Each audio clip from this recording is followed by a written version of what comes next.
এই যে কোরবানি আসতেছে, গরু জবাই করবা, নবীর আদর্শ বলে একটা গরুর সামনে আর একটা গরুরে জবাই করবা না, কষ্ট পাবে।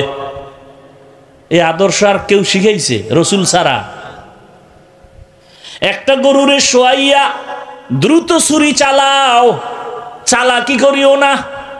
আমাদের সাথে সব অতি চালাক, শুধু চালাক না।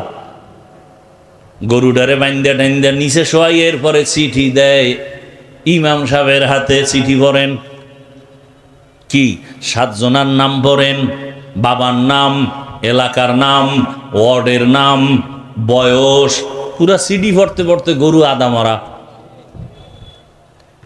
এই চালাকি চলে না? চলে না? মারাত্মক গুনাহের কাজ।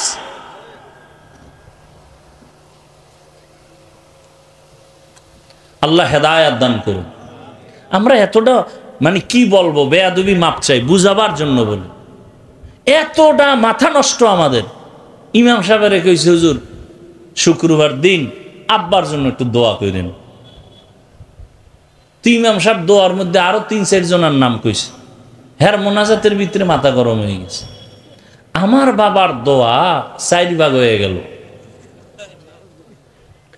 এরকম মূর্খ আছে না সমাজে? এরপরে নাম না কইলে আর এক বিপদ। আমার আব্বার নাম কইলেন না কেন? আল্লাহ তো আমার আব্বারে চিনে না। যদি এই মফিজ নামে আর একজন থাকে নোয়াখালী, তা তো দোয়া হেদিকে গেছে। আল্লাহ তো আবার চিনে না আমার বাপেরে। এরকম মূর্খ আছে না নাই? নাম লইয়া কিলে কিলি। হ্যাঁ, রসুলের আদর্শ কত সুন্দর। রহমতের নবী সাহাবায়ে কেরামের সামনে বয়ান করেন, একজন আবেদা সলেহা জাকেরা শাকেরা, একজন আল্লাহর প্রিয় বান্দি, জীবনভর শুধু নেক আমল নেক আমল নেক আমল। বিদায় বেলা একটা সামান্য অন্যায় করেছে। কি অন্যায়?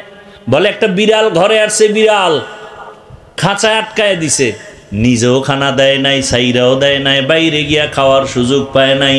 বিড়ালটা কষ্ট পাইয়া ধুকে ধুকে মরে গেছে। গাইবি আওয়াজ, ও নারী, জীবনে যত ভালো আমল করছো সব বরবাদ। এই জন্য নবী বলেন, 2টা অন্যায় যদি কেউ করে শাস্তি হবে মরার আগে। কয়টা অন্যায়?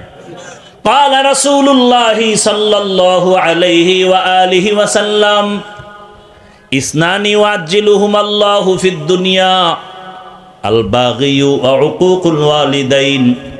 2টা অন্যায় আছে, করলেই শাস্তি হবে দুনিয়ায়। প্রথম অন্যায়ের নাম জুলুম, দ্বিতীয় অন্যায়ের নাম মা বাবার সাথে বেয়াদবি। জুলুম 3 প্রকার: আল্লাহর সাথে জুলুম, নিজের সাথে জুলুম, অন্যের সাথে জুলুম। আল্লাহর সাথে জুলুমের নাম শিরিক। ইন্নাশ শিরকা লাযুলমুন আযীম। ইন্নাল্লাহা লা ইয়াগফিরু আন ইউশরাকা বিহি ওয়া ইয়াগফিরু মা দুনা যালিকা লিমান ইয়াশা ওয়া মান ইউশরিক বিল্লাহ ফাকাদ দাল্লা দালালাম বাঈদা ওয়া মান ইউশরিক বিল্লাহ ফাকাদ ইফতারা ইসমান আযীমা ওয়া মান ইউশরিক বিল্লাহ ফাকাদ হাররামাল্লাহু আলাইহিল জান্নাহ। নিজের সাথে জুলুম ব্যাখ্যা দিব না। অন্যের সাথে জুলুম, যেমন বিড়ালের সাথে সামান্য জুলুম করলো, শাস্তি জাগায় শুরু। মায়ের সাথে জুলুম, বাবার সাথে জুলুম, শিক্ষকের সাথে জুলুম, আলেমের সাথে জুলুম, ইমামের সাথে জুলুম, মালিক হয়ে কর্মচারীর সাথে জুলুম।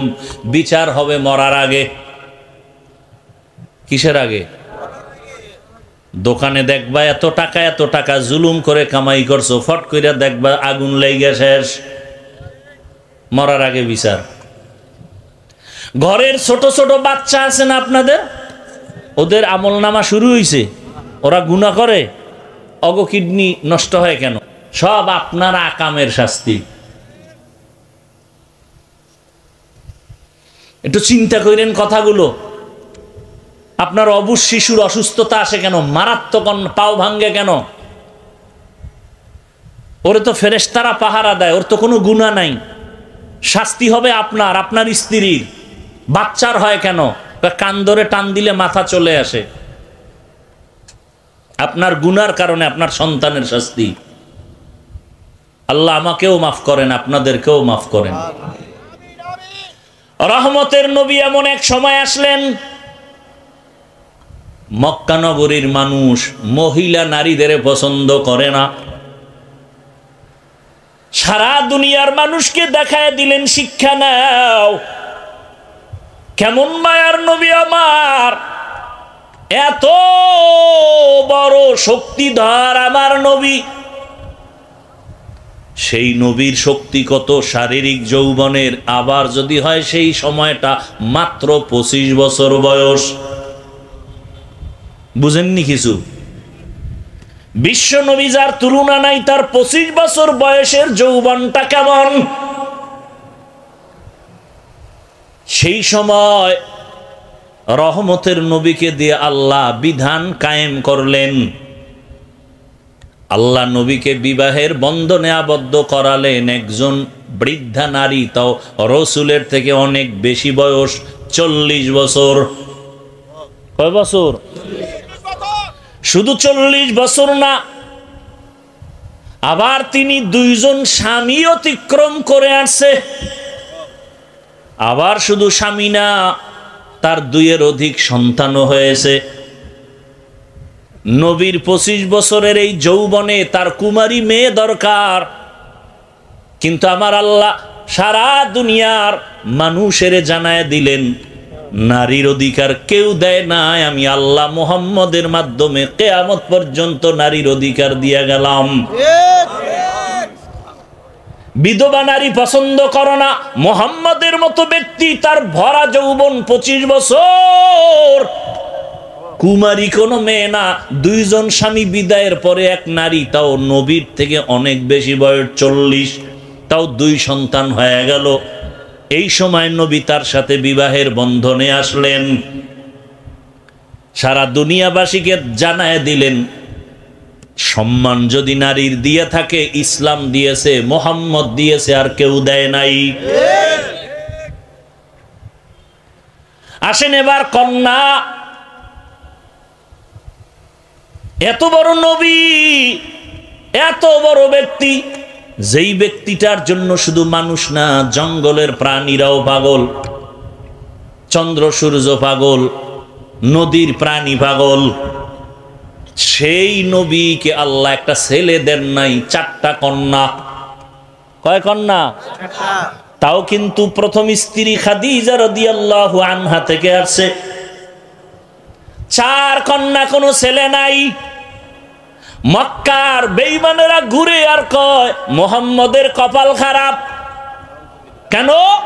কয় মইরা গেলে বংশ শেষ, ধইরা রাখার কোনো ছেলে নাই। নবীও কেমন যেন একটু মনে কষ্ট লাগছে। আল্লাহ কয়, কেন কষ্ট করেন?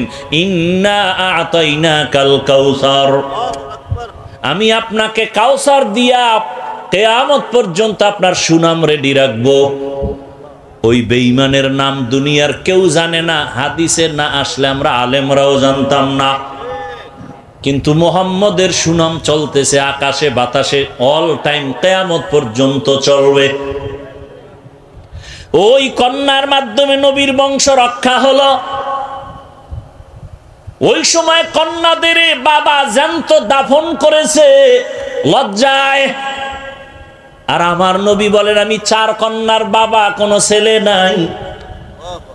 সুসংবাদ দিয়ে গেলাম, এই কন্যার বাবারা, তোমরা যদি একটা কন্যা পাও, লিখে রাখো তুমি একটা জান্নাতের মালিক। 2 কন্যা পেয়েছো, 2টা জান্নাতের মালিক। 3টা কন্যা যদি পাও, 3টা জান্নাতের মালিক।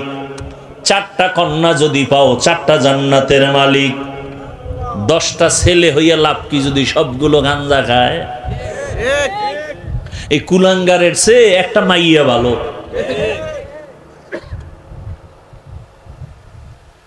লিল্লাহি মুলকুস সামাওয়াতি ওয়াল আরদ ইয়াখলুকু মা ইয়াশা ইয়াখলুকু মা ইয়াশাউ ইনাসাও ওয়া ইয়াখলুকু মা ইয়াশাউ যুকুর। ইয়াহাবু লিমান ইয়াশাউ ইনাসাও ওয়া ইয়াহাবু লিমান ইয়াশাউ যুকুর আও ইউযাওবিজুহুম যুকরানাও ওয়া ইনাসা ওয়া ইয়াজআলু মান ইয়াশাউ আকিমা ইন্নাহু আলিমুন কাদির।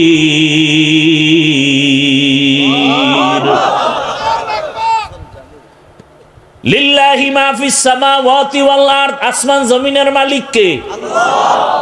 ইয়াহাবু লিমান ইয়াশাউ ইনাসাও ওয়া ইয়াহাবু লিমান ইয়াশাউ যুকুর আও ইউযাওবিজুহুম যুকরানাও ওয়া ইনাসা। আল্লাহ চাইলে কাউকে ছেলে দেন, কাউকে মেয়ে দেন, কাউকে দোনোটা দেন, কাউকে কোনোটাই দেন না। ক্ষমতা সরকারের, পরিবার পরিকল্পনার, ট্যাবলেটের। তো স্লোগান লেখছো কেন? ছেলে হোক মেয়ে হোক দুটোর বেশি নয়, একটা হলে ভালো হয়, আরো লেখ, না হইলে আরো ভালো। যেদিন থেকে এই হারামির ট্যাবলেট শুরু হয়ে গেছে সেদিন থেকে মাওলার কুদরতি ট্যাবলেটও শুরু, একসাথে 4টা। ঠিক নি? আল্লাহর সাথে ফাল্লা দিয়া পারছে কোনো বেঈমান? আচ্ছা, আপনারা এত শিক্ষিত, আমরা টুপিওয়ালারা সমাজের বোকা। বলো তো, ট্যাবলেট খাওয়ার পরে 10 বছরের হিসাব দাও, সোনার বাংলায় সন্তান কি পরিমাণ কমছে? কই খবর নাই? কি আদমশুমারি জনসংখ্যা কম না বেশি? ট্যাবলেট কই? এবার এক চোরাই সিফাই বইয়া কয় হুজুরেরা বাড়াইছে, আমরা নি।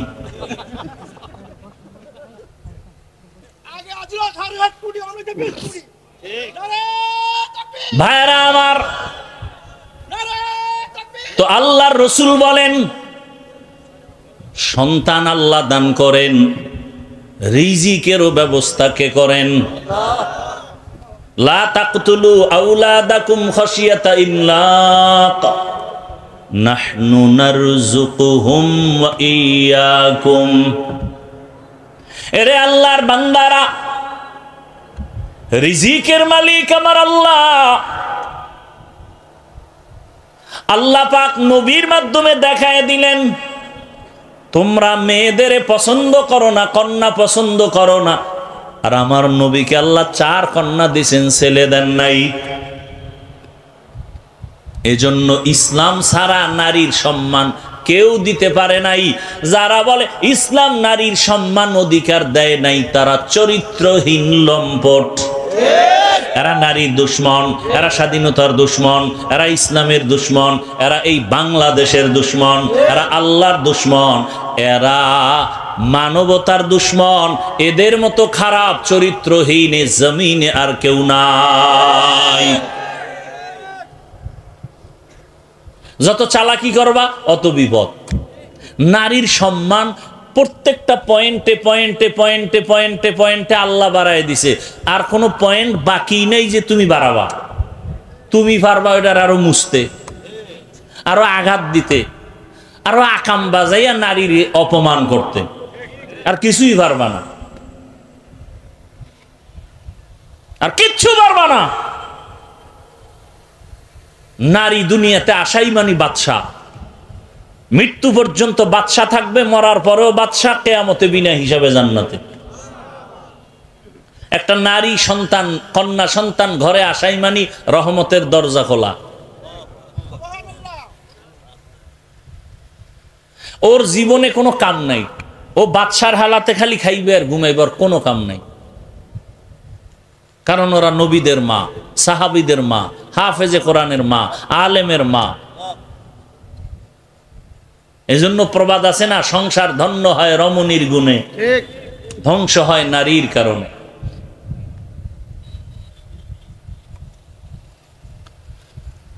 চরিত্রহীন ছাড়া হুজুর টুজুর বাদ দেন, দুনিয়ার লাইনে যারা নারীর বিষয় কথা বলতেছে পক্ষ নিয়া ইসলামের বিপক্ষে, সবগুলো খোঁজ নেন। প্রত্যেকটা মানুষ চরিত্রহীন। খোঁজ নেন ভালো করে, ভালো করে দেখেন যারা আছে বলে ইসলাম নারীর সম্মান দেয় না, সবগুলোর খবর নেন, চেহারা দেখেন, জমিনের মধ্যে নিকৃষ্ট চরিত্রহীন খবর নেন। ভালো কোনো চরিত্রবান কেউ বলে না যে ইসলাম নারীর সম্মান দেনে, কোনো চরিত্রবান কথা বলে না। যারা বলে খোঁজ নেন একটু কষ্ট করে, সবগুলো চরিত্রহীন।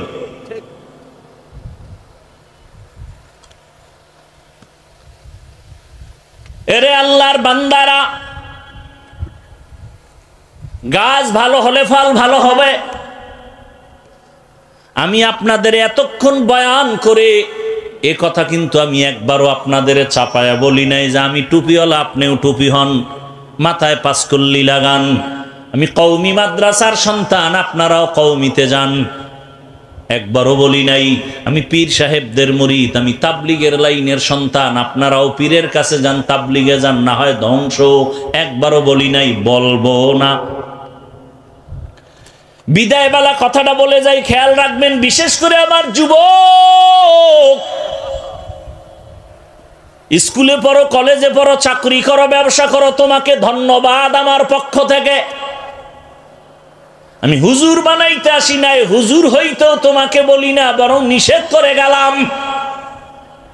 স্কুল ছাড়বা না, কলেজ ছাড়বা না, লেখাপড়া করো, দোয়া করে গেলাম। চাকরি করো, ডাক্তার হও, ইঞ্জিনিয়ার হও, প্রফেসর হও, সাংবাদিক হও, এসপি, ডিসি, ওসি হও, চেয়ারম্যান, মেম্বার, এমপি হও। তবে একটা ছোট দাবি বিদায় বেলা বলে গেলাম, বেয়াদব হইবা না। বলতে পারো হাফিজ ভাই বেয়াদব হব না, তার ব্যাখ্যা কি? 3 জায়গায় বেয়াদবি করবা না, করলেই মরার আগে জীবন শেষ। মরবি না, মরবি না, তাড়াতাড়ি দুষ্ট মরে না, ও অন্যেরে জ্বালাই এবার নিজে জ্বলতে থাকে। আল্লাহ এডিরে তাড়াতাড়ি নিবে না, তোরে জ্বালাইবে কঠিন ভাবে, ওর পাও ভাঙবে, কিডনি যাবে, লিভার যাবে, বিছনায় কানতে কানতে মরার সময় ভানিও পাবে না। কারণ ও মায়েরে জ্বালায়, বাবারে জ্বালায়, আলেমরে জ্বালায়, ইমামরে জ্বালায়, মাওলায় ওরে জ্বালাইব না? একটু আগে না বলছি জুলুমের বিচার মরার পরে না আগে? রেডি থাকো। বেয়াদব হবা না, 3 জায়গায় বেয়াদবি করবা না, মা বাবা, শিক্ষক আর ওলামায়ে কেরাম। মা বাবার সাথে যদি বেয়াদবি করো, মরার আগে জীবন ধ্বংস। শিক্ষকের যদি বরদোয়া লেগে যায়, লেখাপড়ার জগৎ থেকে ধ্বংস। আলেমের বরদোয়া যদি লেগে যায়, তোমার চরিত্র ধ্বংস। তবে এই কথাটাও জেনে রাখবা, কোনোদিন কোনো মা বাবা সন্তানের জন্য বরদোয়া করে না, কোনো শিক্ষক ছাত্রকে বরদোয়া করে না, কোনো আলেম উম্মতের বরদোয়া করে না। অটোমেটিক বরদোয়া এসে যায়। এমন আচরণ যদি করো আর মা কষ্ট পায়, যদি আম্মা বলে আহ, তোর কপাল শেষ। শিক্ষক যদি তোমার আচরণে কষ্ট পেয়ে একটা নিঃশ্বাস ছাড়ে, এটাই তোর জীবনের জন্য কাল। বাংলাদেশে যত আউলা জাউলা ভেজাল দেখো, শুধু আলেমদের সাথে বেয়াদবি। আরে কথাও লেখা রাখো, আলেমদের সাথে যারা বেয়াদবি করে, ওরা পরিয়াই করে না, ওরা আসল জায়গায় বেয়াদবি করতে করতে এখানে শুরু। যারা আলেমদের সাথে বেয়াদবি করে, খোঁজ নাও, ওরা মা বাবার সাথে আগে বেয়াদবি করছে। ওদের কপালে মা বাবার অভিশাপ আছে, খবর নাও। কারণ মা বাবার কোনো ভালো সন্তান আলেমদের সাথে বেয়াদবি করে নাই, করবে না, করবে না। মা বাবার অভিশাপ যেদিন কপালে লাগে, এদি আলেমের সাথে বেয়াদবি করে, সে যে লাইনের হোক।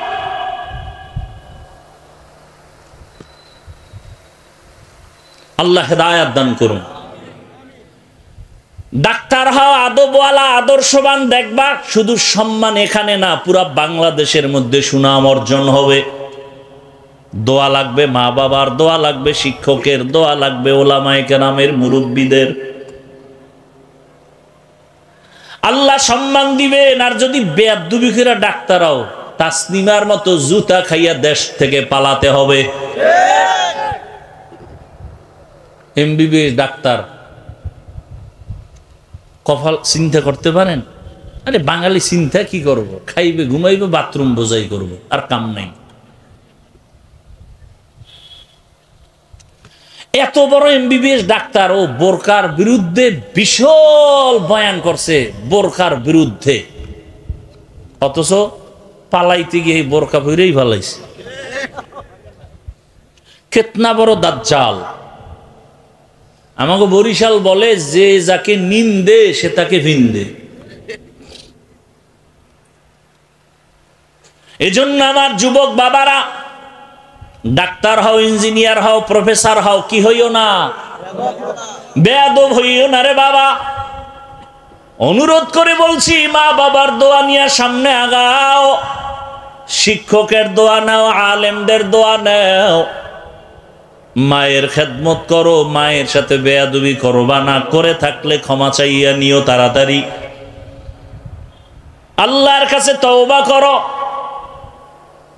জীবনে আর নামাজ ছাড়বা না, দাড়ি কাটবা না, বেপরদায় চলবা না, মা বাবার সাথে বেয়াদবি করবা না, শিক্ষকের দোয়া নিয়ে, উলামায়ে কেরামের দোয়া নিয়ে সামনের পথে আগায় যাবা। এবার একটু বাস্তবে জিজ্ঞাসা করি, যুবক বাবারা বলেন, আপনার মতো যুবক স্কুল কলেজে ভরিয়াও পাঁচ বেলার নামাজি দাড়িওয়ালা আসেনি? আর কি ওয়াজ করব?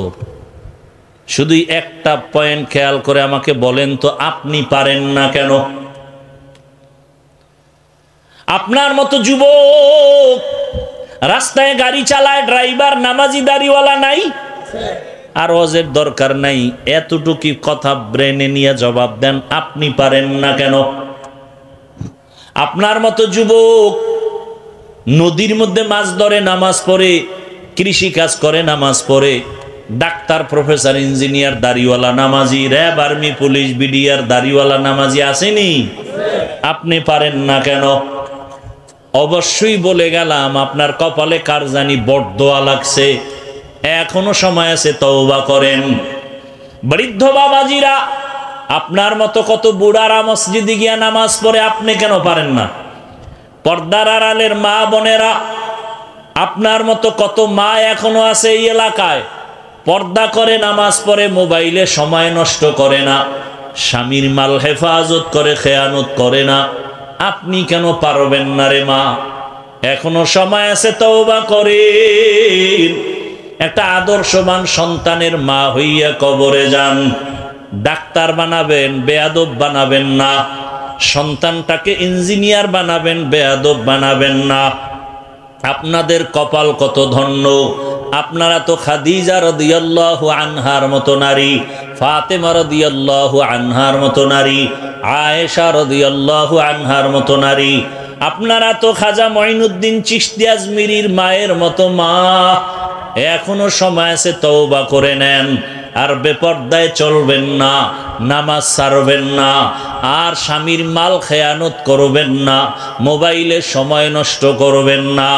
সন্তান আল্লাহ দিয়েছে, আদর্শবান বানায় যান। বাবাদেরকে বলবো তওবা করেন, যুবকদের বলবো তওবা করো। জীবন চলে গেল, আরে কম তো অন্যায় করো নাই, মনের জাল মিটে এত কম নামাজ ছাড়ো নাই। মনে চাইছে দাড়ি রাখবা না, রাখো নাই। মনে চাইছে পার্কে দৌড়াবা, দৌড়ায় গেছো। মনে চাইছে তুমি সারা রাত মোবাইলে গুনাহ করবা, কম করো নাই। আরো কি করতে মনে চায়? মরণের ভয় কি অন্তরে এখনো আসে নাই? ওরে আল্লাহর বান্দারা, কত ঘুমের বিছানায় লাশ, পানির মধ্যে লাশ, গাড়ির নিচে লাশ আর লাশ। অধিকাংশ লাশ শুধু যুবকদের লাশ। কয়দিন আর বাহাদুরি করবারে বাবা? জীবনের শখ মিটাইয়া তো গুনাহ কম করো নাই, এখন তওবা করে নাও। মনেরে বুঝায় আমার মাওলাকে গোপনে বলো, হে মালিক, জীবনে তো কম দাড়ি কাটি নাই, নফসের ধোকায়, শয়তানের ধোকায় কম তো বেপরদায় চলি নাই, আড্ডা তো কম দেই নাই, মোবাইলে গুনাহ তো কম করি নাই, পার্কে পার্কে কম দৌড়াই নাই। আজকে থেকে তওবা করে নিলাম, মরিয়া গেল নামাজ ছাড়বো না, দাড়ি কাটবো না, বেপরদায় চলবো না, মা বাবার সাথে বেয়াদবি করবো না। ওলামায়ে কেরামের পরামর্শ দোয়া নিয়া, মা বাবা শিক্ষকের দোয়া নিয়া, নবীজির আদর্শ মেনে চলবো। তওবা করার মতো যদি কারো অন্তর তৈরি হয়, খাঁটি তওবার নিয়তে দুটো হাত আমার আল্লাহকে দেখাইয়া দাও। আয় আল্লাহ, হাতগুলো কবুল করেন, তওবা কবুল করে নেন। তওবার উপরে মজবুত হইয়া চলার তৌফিক দান করেন, আমিন। আলহামদুলিল্লাহি রাব্বিল আলামিন, ওয়াসসালাতু ওয়াসসালামু আলা সাইয়্যিদিল আম্বিয়া ওয়াল মুরসালিন।